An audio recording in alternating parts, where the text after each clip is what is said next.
Visoki gostje, ekscelence, gospe in gospodje. S to slovesnostjo se Slovenija spominja 100. obletnice konca Prve svetovne vojne. Solze bridkosti in trpljenja so se končno pomešale s solzami olajšanja in sreče, da je konec nečesa strašnega. Orosile so mračno zapuščino do tedaj neslutenega človeškega trpljenja in vojnih žrtev, tudi med Slovenkami in Slovenci. S to slovesnostjo se Slovenija spominja najprej in predvsem teh žrtev.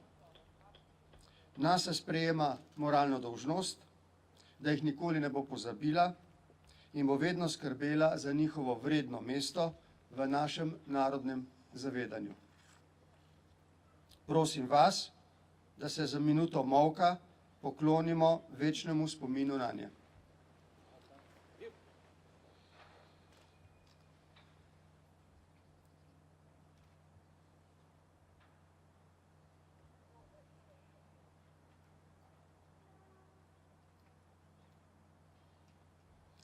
Slava jim. Spoštovane gospe in gospodje, konec Prve svetovne vojne je pomenil konec ene najbolj nesmiselnih tragedij človeštva, ki jo je zakuhala predvsem nespametna, nesposobna in zelo ozkogledna politika. Tragedija milijonov človeških duš je bila in ostaja toliko večja, toliko bolj boleča in toliko bolj skeleča, ker je bila Prva svetovna vojna zares tako nesmiselna, predvsem pa je bila izogibna. To je pomembno sporočilo in opozorilo za današnji svet. Svet nikoli ni pahnjen v vojno.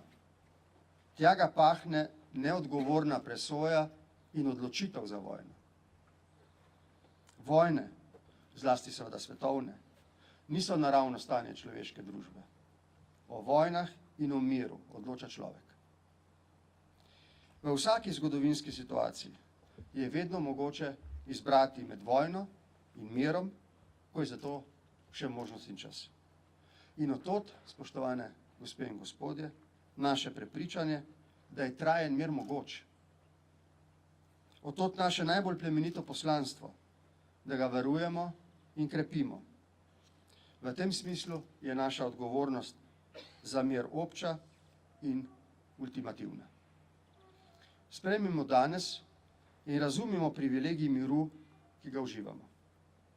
Ohranjamo in krepimo ga lahko le najprej s čisto človeško medsebojno prijaznostjo, z razumevanjem, spoštovanjem, z medsebojnim upoštevanjem, obzirnostjo, solidarnostjo, srčnostjo in seveda tudi zavračanjem slehernega sovraštva.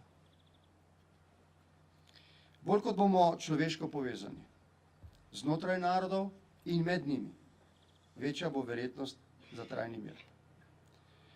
Visoki gostje, ekscelence, gospe in gospodje. Spomin na Prvo svetovno vojno na Slovenskem je dolga leta počival na intimnem, osebnem spominjanju. Na Primorskem je bil bolj živ, ker so bila potrebna dolga desetletja, da je zeleno-modra Soča sebe sprala še zadnje odtenke krvavo rdeče. Toda vsaj od 100-letnice konca Prve svetovne vojne naprej si ta čas zasluži status prelomnice za našo narodovo zgodovino. Tako v času vojne, ki je v rovih požirala nedolžna življenja slovenskih fantov, kot v času neposredno po njej, ko se je odprla pot za politično formiranje slovenskega naroda.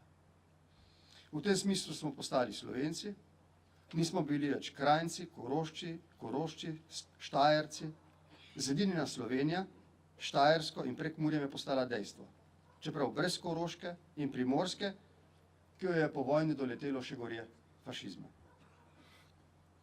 Slovenci smo, čeprav samo za kratek čas dobili prvo narodno slovensko vlado. Slovenski jezik je ta razglasila za uradni jezik. Dobili smo univerzo, narodno gledališče in narodno galerijo. Vse to so bili zametki slovenskega naroda kot državotvorne nacije, zametki, slovenske državotvornosti. Premalo se vsi skupaj zavedamo pomena tedanjega časa, razmer in sadov v narodnem in državotvornem zorenju. Tradicija je daljša, kot si običajno mislimo. Nič velikega se ne zgodi čez noč, temveč zori dlje časa. Ne bo pretirano, če bomo videli konec Prve svetovne vojne kot otipljiv začetek formiranja slovenske nacije in države. Ekscelence, gospe in gospodje, ob tej priložnosti bi se rad zahvalil številnim posameznikom in ustanovam, ki ste v zadnjih 4 letih prispevale k opaznejšemu prebujanju naše radovednosti, našega spominjanja in opominjanja, ter tudi našega ponosa glede časa med Prvo svetovno vojno in neposredno po njej na Slovenskem. Tudi na vašo spodbudo sva se z madžarskim predsednikom Aderjem poklonila padlim na Cerju, z ruskim predsednikom Putinom pod Vršičem, z italijanskim predsednikom Mattarello sva skupaj odkrila spomenik slovenskim vojakom v Dobrodobu, z ukrajinskim predsednikom Porošenkom sva bila častna pokrovitelja spomenika padlim Slovencem v Lvovu in s poljskim predsednikom Dudo sva odkrila spomenik padlim med Prvo svetovno vojno v Gorlicah. Spomnim se, kako je neka gospa tedaj na slovesnosti v Gorlicah jokala. Iz Slovenije je prišla prav za tisto prireditev. Jokala je od sreče, da je njen ded, ki je med Prvo svetovno vojno padel v Galiciji, osamljen, daleč stran od svoje ljubeče družine, končno našel svoj simbolni grob in prostor večnega miru in pokoja, v kateremu bo lahko poslej posadila cvetje. Ekscelence, gospe in gospodje, v nedeljo bo v Parizu sklepna slovesnost ob 100. obletnici konca Prve svetovne vojne na ravni celotne mednarodne skupnosti. Številni voditelji se bomo skupaj poklonili žrtvam vojne in se zavzeli skupnemu stremljenju za mir. Ohranimo hrepenenje po miru. Hrepenenje po miru in skrb zanj je hkrati naša največja pravica in dolžnost. Pozivam, da hrepenenje ohranjamo z dobrimi zgledi in ne strahom. Vojna naj bo sicer svareč opomin, vendar glejmo in negujmo lepoto miru. Hvala za vašo pozornost.